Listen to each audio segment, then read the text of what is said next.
do cocaine and fucking stuff, fucking girls. What do you want to get from this interview? I want to see how much you've changed. No, because you're a piece of shit.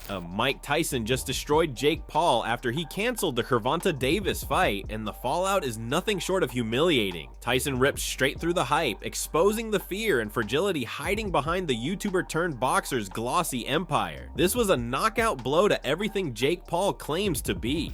Because you have someone that we come from two different sides, like, of the world. We still on the same path to get the same thing.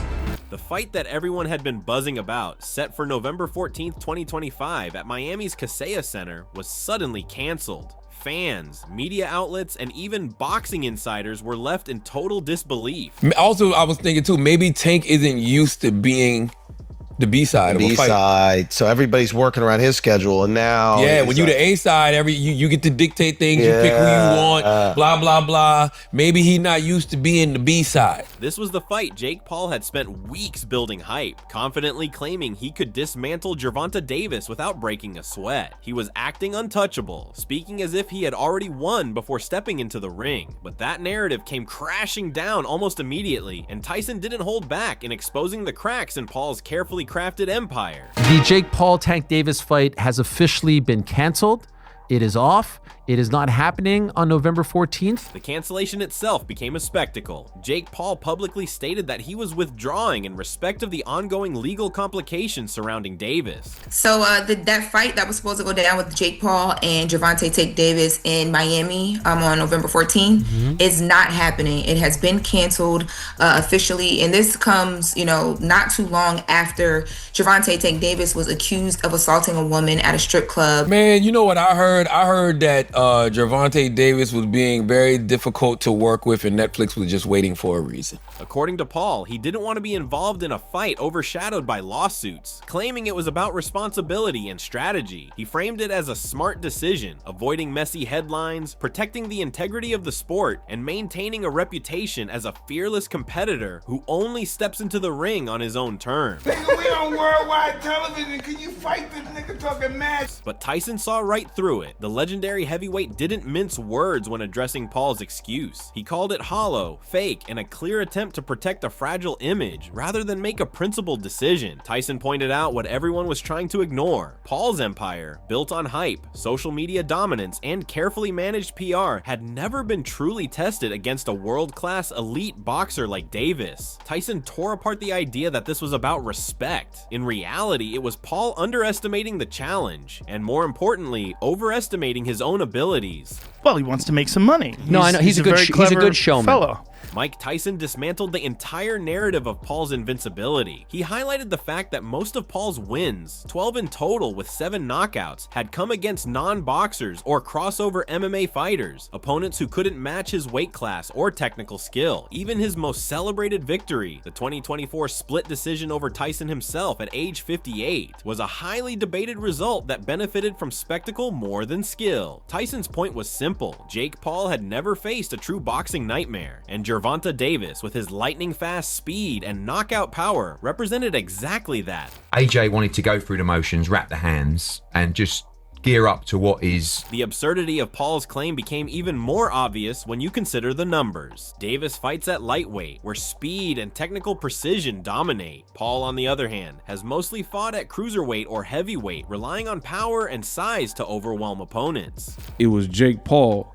who found a scapegoat, kind of, and an exit strategy and got to moving. Tyson emphasized that even with Paul's larger frame, facing Davis would be an entirely different challenge. Every past fight that built Paul's reputation would have meant almost nothing against a fighter of Davis's caliber. The narrative of strategic withdrawal didn't hold water. What was really happening was the first real crack in the armor of Paul's empire.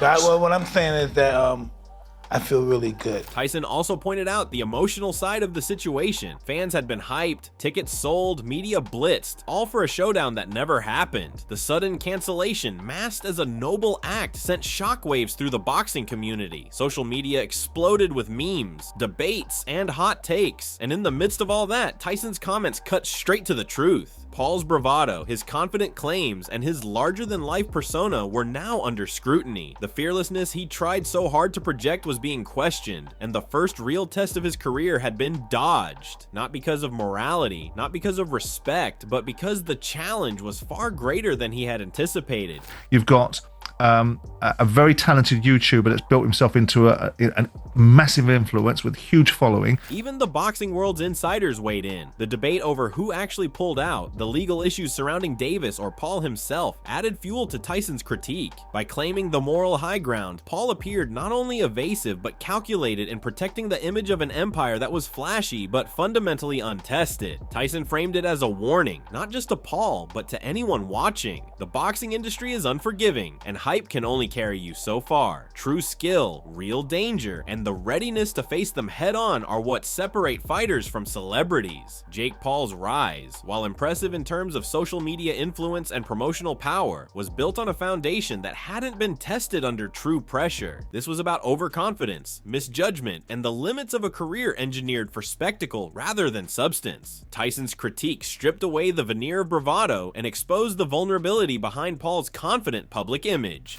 Tank's team is now fighting back, and they're stating, and he was more scared than he had ever been before a fight by facing Gervonta Davis.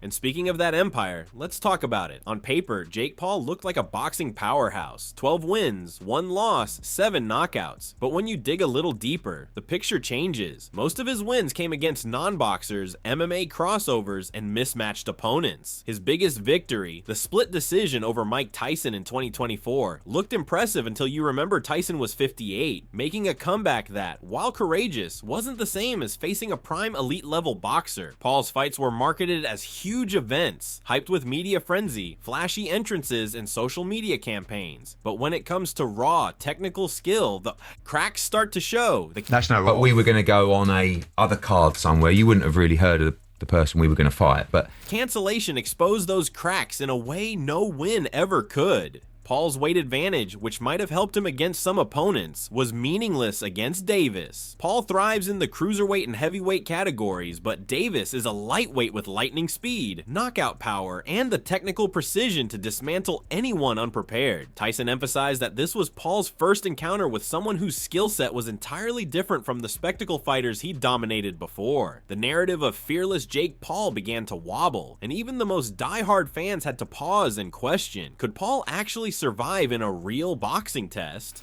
One of the most feared punchers in the sport of boxing. He's got a 93% knockout percentage. That's one of the best among current world champions. Gervonta Tank Davis team fights back. After Jake Paul canceled the fight, went on a tirade. Davis's legal troubles didn't make him any less of a threat in the ring, though they added a layer of chaos to the story. The allegations may have created a convenient narrative for Paul to exit gracefully, or at least appear to, but Tyson's commentary made it clear. Escaping this fight didn't elevate Paul. It exposed the limits of his carefully managed persona. For the first time, the public saw that Jake Paul's confidence might be built more on clever marketing, social media clout, and carefully staged fights than on real, tested boxing ability. Jake fought a guy who was his age and was also considered a boxer, and he lost. It just pisses me the fuck off. And then